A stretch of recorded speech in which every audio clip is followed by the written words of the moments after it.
Chapter 14, Georgia. When I stepped outside Catfish Joe's into the cool of the evening, I simply wanted to disappear. Granted, maybe Tommy and I had been a little obvious, but hell, he and Kathy had been divorced for years. Long enough for her to have a 15-year-old kid from her second marriage, which was still intact, by the way. Hell, her husband was sitting right beside her at the dinner table. I scanned the parking lot, just a bunch of vehicles. I couldn't even get in mine. Ginger had the keys. And that's it. That was the last time I was letting her drive. Well, hold the keys anyway. I walked off to the right, mainly because I knew the river was in that direction. They put some picnic tables and swings up under the magnolia and sycamore trees along the banks of the river. I went to the swings and picked the middle one to sit on. Facing the river, I used my foot to propel myself gently in the swing, while I contemplated what had just happened and what I was going to do about it. Kathy's reaction to me and Tommy was insane. God, her poor husband, he must feel as embarrassed as me. I wondered if he wanted to smack her as much as I did. I was aware of someone sitting down in the swing to my left. I didn't need to look to know it was Tommy. "You okay?" he said in a gentle voice. I laughed, one of those futile kind that you let out when your only options are to laugh or cry. I said, "Thank goodness a person can't die of embarrassment." I kept my eyes on the river in front of me.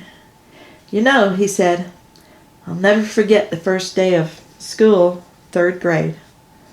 His voice was soothing and comforting and made me want to cry for what might have been. But I didn't want to cry, period. He said, "I can't tell you how happy I was that you'd finally started school." He chuckled. "Do you know that I lived for recess so I could just push you on the swings?" My heart leapt into my throat. I looked at him. Damn, he was a handsome man. While I was out seeking fame and fortune, Tommy Dixon had grown from the boy who'd stolen my heart into the man sitting before me now. And he still had my heart. "It's always been you, Georgia," he said. "You claimed my heart way back when, and you've never been willing to share it with anyone else." The irony of that ate me up. I said, "Ethan would suggest otherwise." "If that were true," he said, "Kathy and I would still be married." Tommy went silent for a second or two. Then he added, "Fact is, she never stood a chance." Tommy hadn't exactly said, "I love you, Georgia," but it was close. If we just had a little more time together tonight, without any interruptions from the crowd inside, who knew what might happen? I said, "Would you take me away from here?" "Where do you want to go?" he asked. I said, "Wherever you're going." Tommy stood up and reached for my hand to pull me to my feet. He said, "I know just the place." Tommy and I drove well past the outskirts of town, down past the old McDonald place, or where it used to be at least. He guided his truck down a paved road off the Tungsten Highway that I didn't remember being there. I glanced at him. "Was the street always here?" I asked. He shook his head, eyes glued to the road, and said, "No." A few seconds passed before he continued. I put it in. "I've got a little place at the end, about 1/4 mile in." Since he said a little place, I wasn't expecting much, but boy was I surprised. When we topped that last hill, the property was well lit. There was a huge house, an even bigger barn, and pastures. Lots of pastures. Tommy did not get this place on a sheriff's salary. "That's quite a barn," I said, hoping he'd elaborate. Instead, he laughed. He shifted into park and cut the engine, then turned to me and smiled. He said, "It sure is good to see you, Georgia." "Yeah," I said sheepishly. "It's good to see you, too." I felt the heat rise up and burn my cheeks. I was thankful for the darkness of night to hide behind. I asked, "So, what's in the barn?" "Come on," he said, and gave me a one-sided nod. "I'll show you." He opened the door and got out. I did too. We met at the front of the truck where he reached for my hand. There was something wonderful about the feel of his hand around mine as we strolled towards the large double doors in the middle of the barn. He said, "I think you're going to like this." He gave my hand a gentle squeeze, and I felt the heat burning my cheeks again. "What do you have in there?" I asked, out of curiosity more than worry.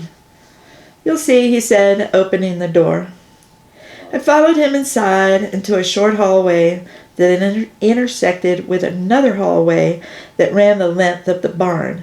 Straight across from us, on the other side of the long hallway, I saw the most beautiful white Arabian standing with its head hanging over the stall. The horse looked up at us and snorted, as if it recognized Tommy. Seeing the horse, it occurred to me that I'd heard somewhere that Tommy bred horses. Maybe Ginger had told me.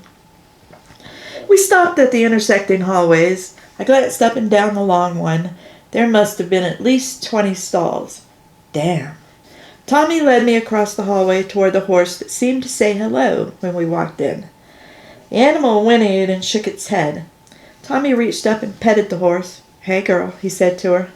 The horse responded with a snort, and Tommy looked at me and said, "I'd like you to meet Georgia's girl." He had to be joking. That was the line, right? I asked. "Seriously?" "Yep," he nodded and stopped petting her. Georgia's girl butted him with her head. I laughed. Tommy gave her a couple of pats. "Hey," he said to her, "you're going to make me look bad." "How many horses do you have?" I asked. "Well," he shrugged, "right now I have 3 studs and 7 mares, not including Georgia's girl. She's a permanent fixture. 4 of the mares will foal late next spring." "Wow," I said softly. "I'm impressed." "Let's go to the house," he said. "Okay," I nodded. He took my hand again and led me out of the barn. We followed a paved walkway to a side door of the house. He took the keys from his pocket and unlocked the door. Inside, he switched on a light, then closed and locked the door behind us. I followed him into a hallway and through a big kitchen and adjoining dining room. On the other side was a massive living room with a huge stone fireplace on the left wall. Straight in front of us stood a colossal wall of windows. I could see exterior lights illuminating the pool outside. It was the perfect house. But for all its grandeur and beauty, the thing that made it perfect was Tommy. He gestured toward the couch facing the windows. "Make yourself comfortable," he said. "You want a beer or something?" he asked, then added, "I think I have some wine, if that's your preference." "I'd love a beer," I said, going to the couch. It was leather, typical of Guy's house. It was also comfortable, not to mention expensive. I leaned back, wanting to take my shoes off. "One beer coming up," he said, disappearing into the kitchen. I heard the refrigerator door opening and the sound of beer bottles clinking together. Soon, he was back at my side, offering me a beer. I took it, saying, "Thank you." I twisted the cap off and fiddled with it, trying to decide where to put it. The coffee table was my first inclination. That's what I would have done at home. But here, I just couldn't quite bring myself to do it. The table was made of Indian laurel and was probably one of a kind because I'd never seen anything like it. And I knew a good piece of furniture when I saw one. And this one was sleek and modern, but with a bit of country feel to it. Tommy draped his arm along the back of the couch behind me and said, "I'm really sorry about what Kathy did tonight." "Why are you sorry?" I asked. "It's not your fault," I added, then sipped my beer.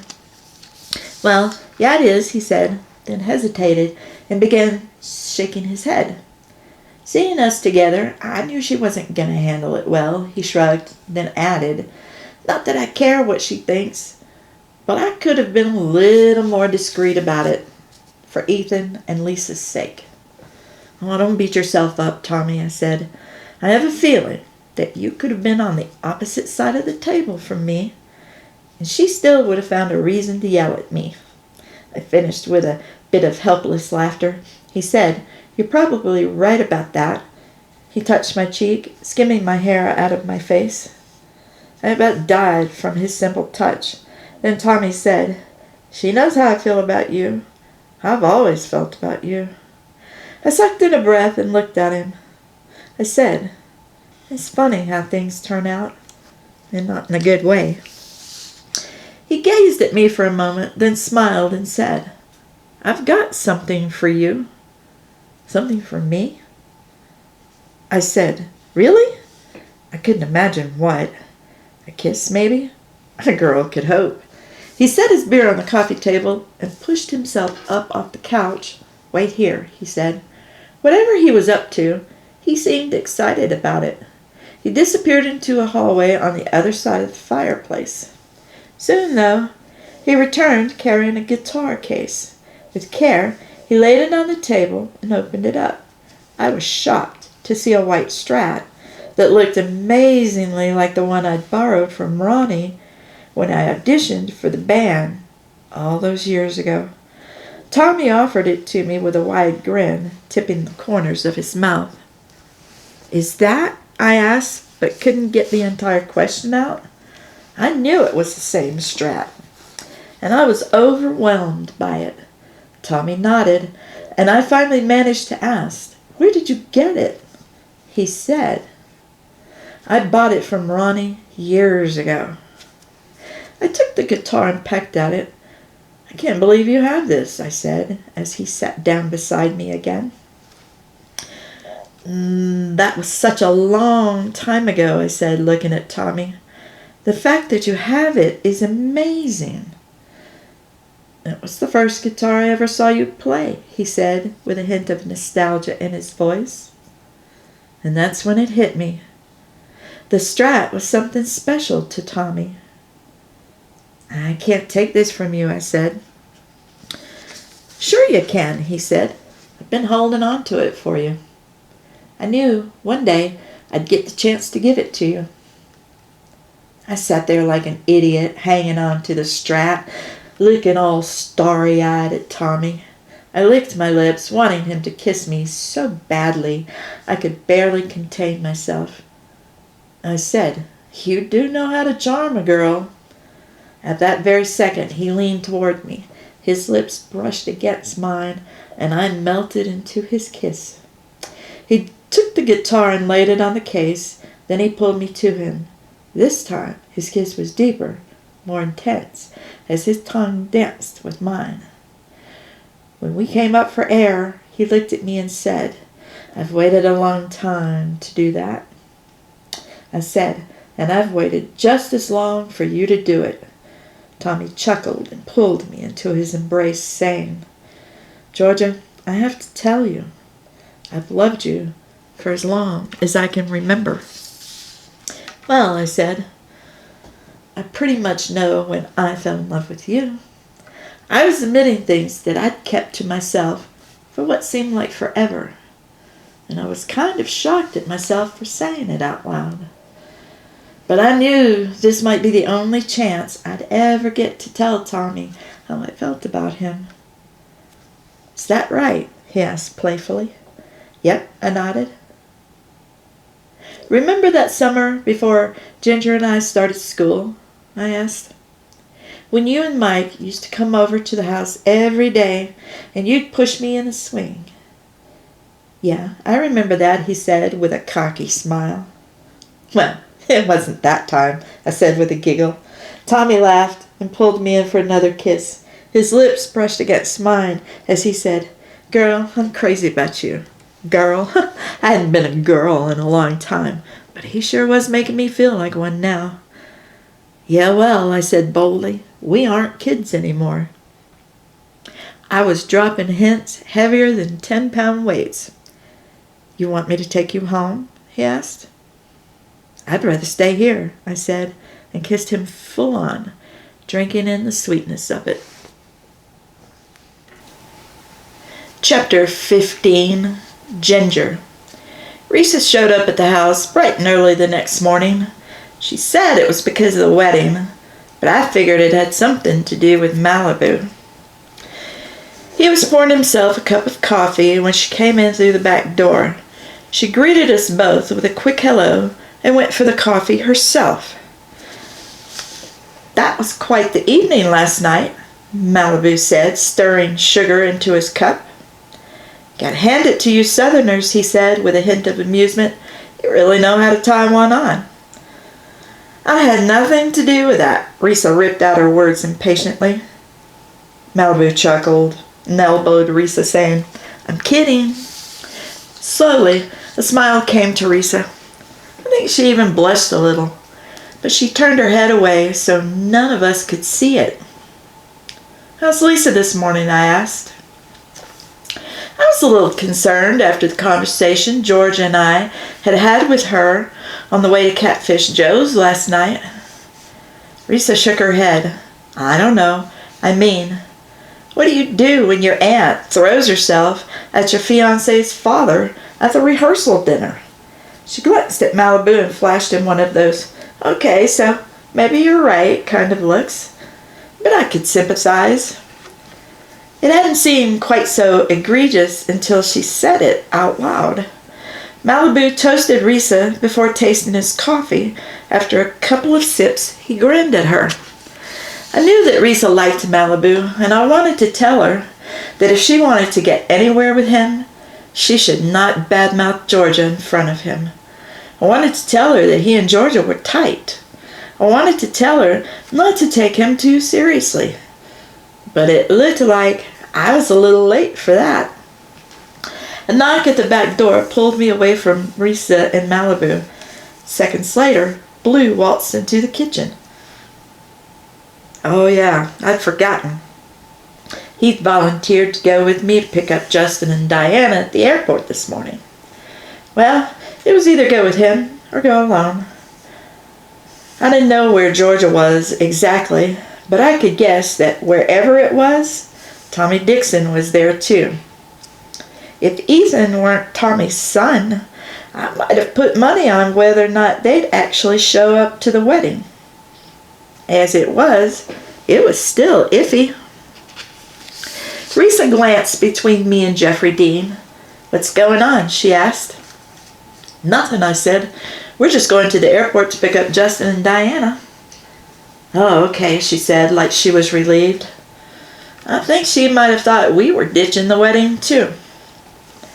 I looked at Malibu and said, "We've got to go. Do you want to come?" He shook his head.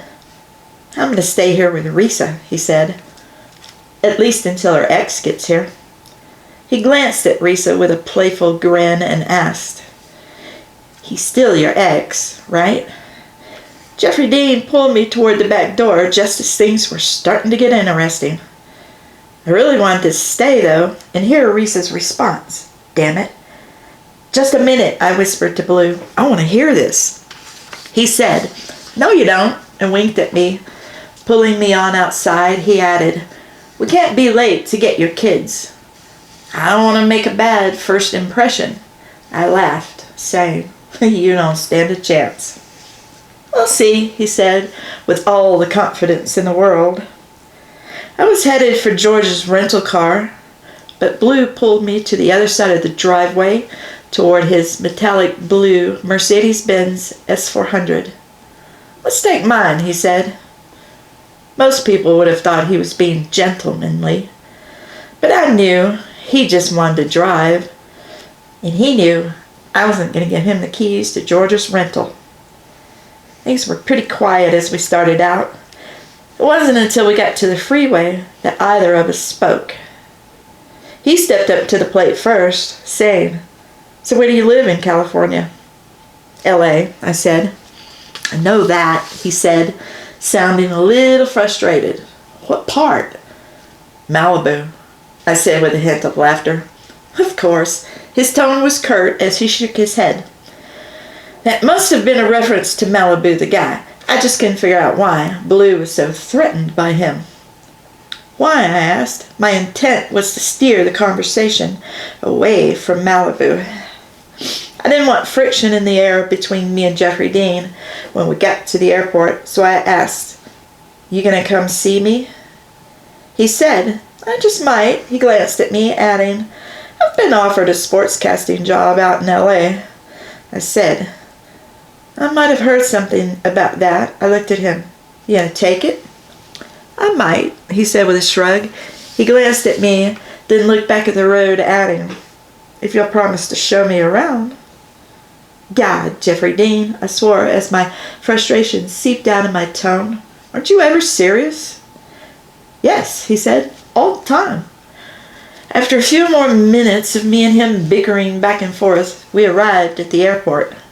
Great thing about small town airports is that it's never far from the parking lot to the terminal. I grabbed his arm when we were a few steps from the entrance. I said, in the soberest tone I could manage, Listen, you can't be messing with my kids' heads. Blue stared at me, all indignant like, and said, It hurts me that you think I wouldn't have your children's best interest at heart. Yeah, right. Blue Ramsey had never had anyone's best interest at heart except his own. I said, I'm serious, Jeffrey Dean. He said, So am I. A wisp of cool air blew past as we walked through the sliding glass doors. I liked it. It felt good to catch a respite from all the humidity, which probably wasn't all that bad. I just wasn't used to it anymore. Blue looked at me and said, You need to lighten up. What? I damn near screeched. I'm perfectly amiable. He said, eyeing me. You used to be a lot friendlier. I saw Justin and Diana coming past the security line, dragging their carry-ons behind them. Can we just not talk about that? I shushed him. Whatever you say, he said. But I doubted he meant it. I hugged my kids, much to their dismay, and said, Justin, Diana, this is... Justin cut me off saying, J.D. Ramsey. As he and Blue shook hands, Justin added, It's a pleasure to meet you. Likewise, Blue said, Your mother's told me a lot about both of you. Diana grunted. She pointed at Blue, then looked at me and said, Who is he? I said, Blue and I went to high school together. That's all I was willing to tell them about my past with J.D. Ramsey. Blue, Diana said.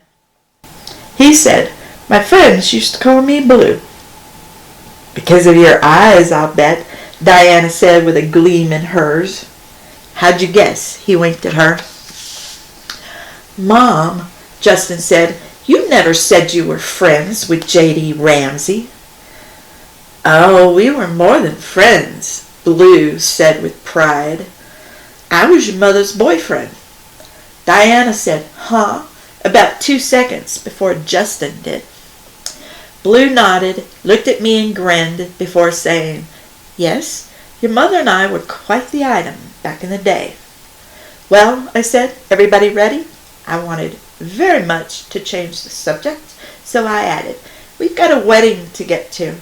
I started for the door, hoping everyone was following me and forgetting about my past with Blue Ramsey. So, Mom, Diana cantered up beside me asking, Is Blue your date for the wedding? I'm afraid it's worse than that, dear, I said and glanced at her. He's the groom's uncle. He's Ethan's uncle? She asked. I nodded. So, Justin said, he's like family now. That idea seemed to appeal to my son, the sports nut. But I didn't like it. If Blue was family, there was no escaping him. And the question I had to ask myself now was, did I have the energy to fight him off, considering the amount of effort I had to put into mediating between my feuding sisters? Half an hour later, Blue guided his car down the driveway to my parents' house. The yard was uncharacteristically empty. Where was everybody? It was too early to leave for the church. The yard should have been full of cars. As I got out of the car, an uneasy feeling swirled up around me. With each step that I took toward the house, my angst amplified. By the time I got to the steps leading up to the front porch, I felt like I was wading through quicksand. Each step was harder to take than the last. On the second step, I lost my footing and nearly fell. I would have if it hadn't been for Blue. He caught me. "Careful," he said, guiding me up the steps. "You all right?"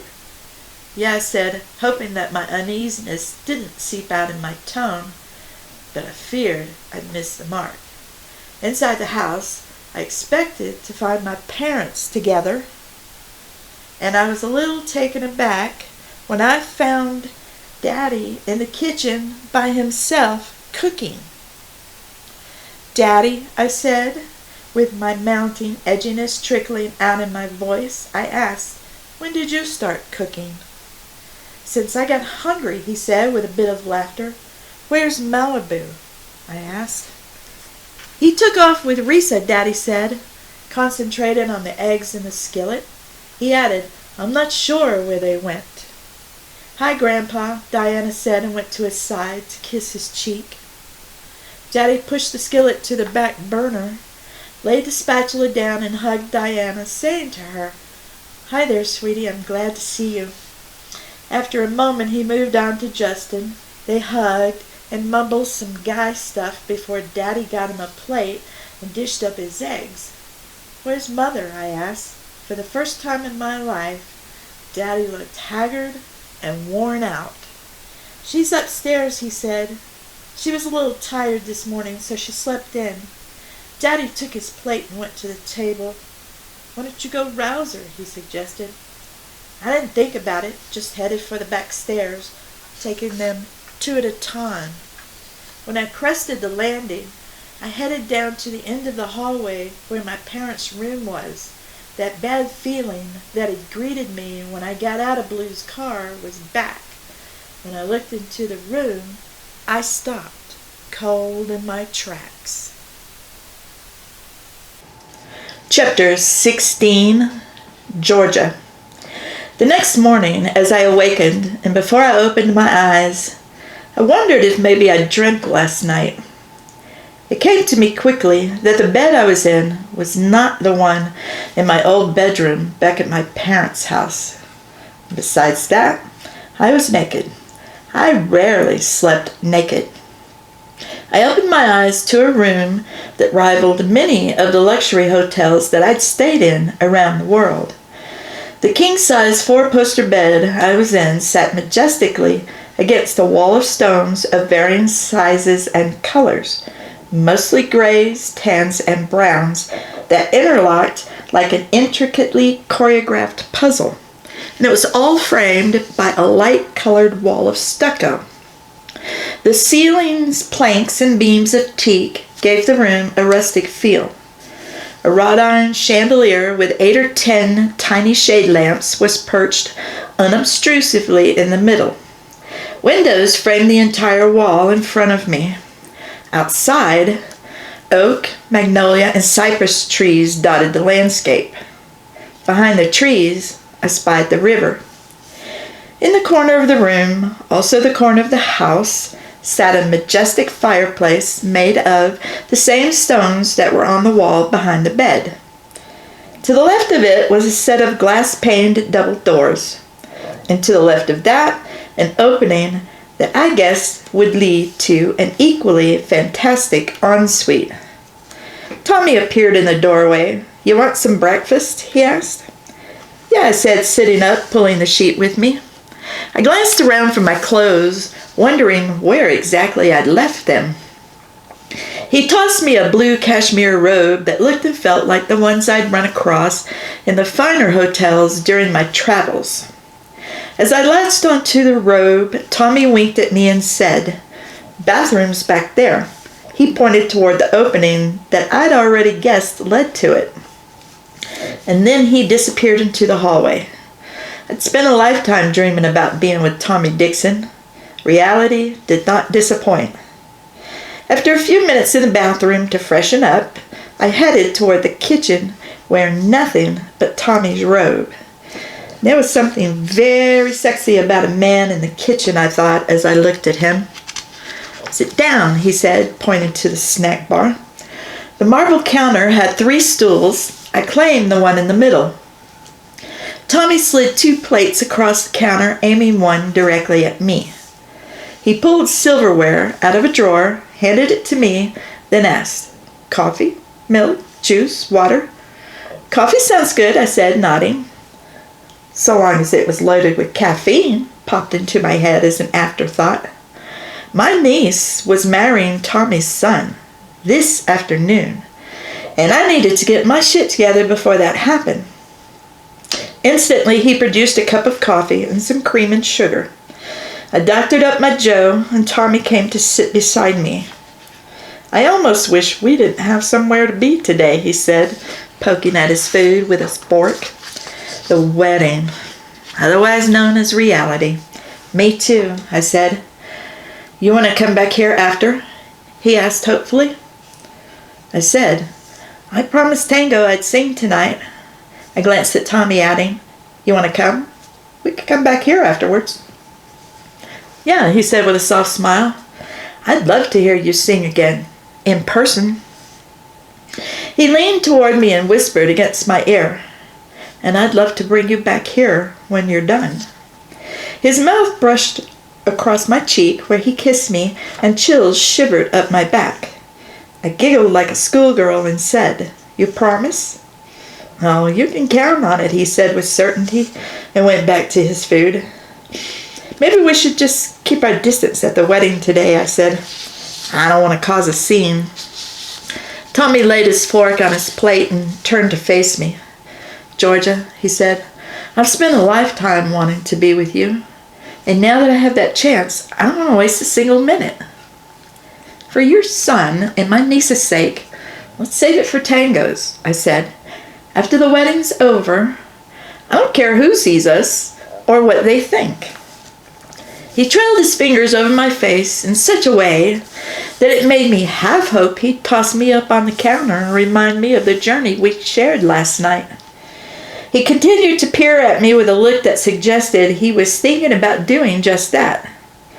I almost thought he might follow through, at least until the sound of a door opening in the hallway behind the kitchen interrupted us. "Dad?" A voice that I supposed had to be Ethan's traveled in seconds before he appeared from the hallway. "You up?" he called. Then he saw us, and his cheeks turned red. "Oh, God," he moaned. "I'm sorry. I didn't know you had company." "Don't worry about it," Tommy said, then asked, "You want some breakfast?" "No," Ethan shook his head, and I got the feeling he was trying to shake off the embarrassment just as much as he was the offer. He fidgeted inside the kitchen for a moment, then turned back to the way he'd come in. He said, "This is stupid. I should go." "No, wait," I said softly. Tommy laid his hand on my thigh as he called to Ethan. "Son?" Ethan stopped, but hesitated to turn around.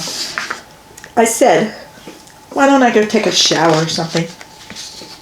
"I have a feeling," Tommy said, "that you might have a little insight into what's troubling him." I whispered, "You know?"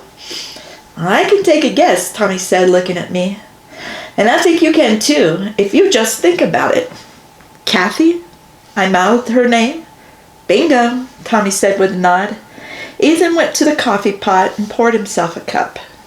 Once he fixed it up, he turned and stepped up to the counter across from us. He set the cup down, looked at us, mainly Tommy, and hesitated for a second before throwing his hands into the air. His frustration peered out in his tone as he said, "I don't know what to do." I wanted to ask about what, but thankfully Tommy did it for me. He said to Ethan, "Could you be a little more specific?" Ethan said, shaking his head, "I can't ask Lisa to spend the rest of her life with a mother-in-law who hates her." Your mom doesn't hate Lisa, I said. Ethan responded, She hates her. I said, No, she doesn't. I shook my head, adding, She hates me, and she's taking it out on Lisa. Ethan said, That doesn't change the fact that she's never going to accept Lisa as my wife. Let me ask you a question, I said. Do you love Lisa? He said without hesitation, I do. Tommy asked, Are you going to be able to live the rest of your life without her? He looked at Ethan for a second, then added, It's a hard thing to do, son. I said, The better question is, are you going to be able to watch her be married to someone else? Tommy pointed at me, saying, She's right. How are you going to feel when Lisa finds someone else? I said, Trust me, it's not easy simply knowing the one you love is married to someone else. I can't imagine what it'd be like to witness it day in and day out. I shook my head. That would be the worst thing ever. Ethan asked, So, how am I supposed to get Mom to come around?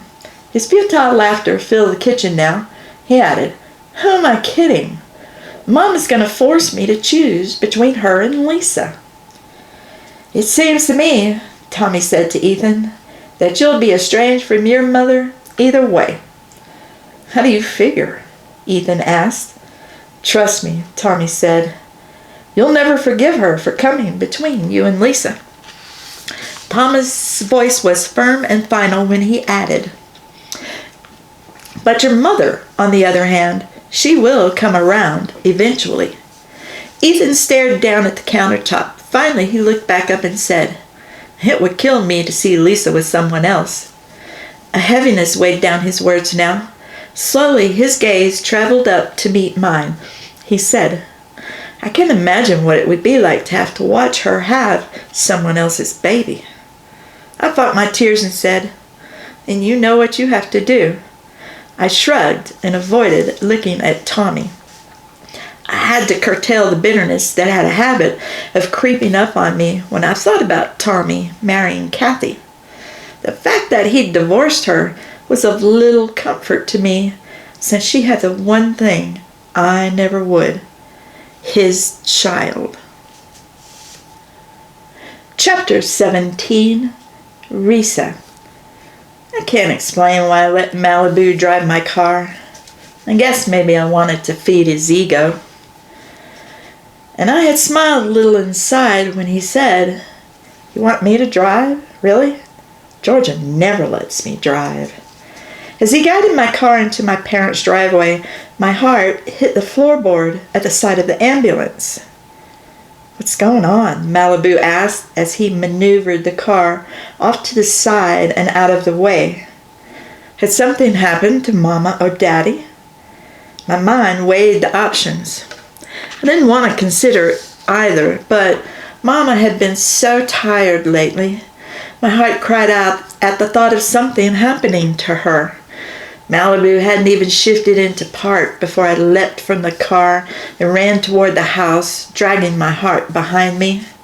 Just feet from the front steps, I froze as the door sprang open and the paramedics wheeled the gurney outside.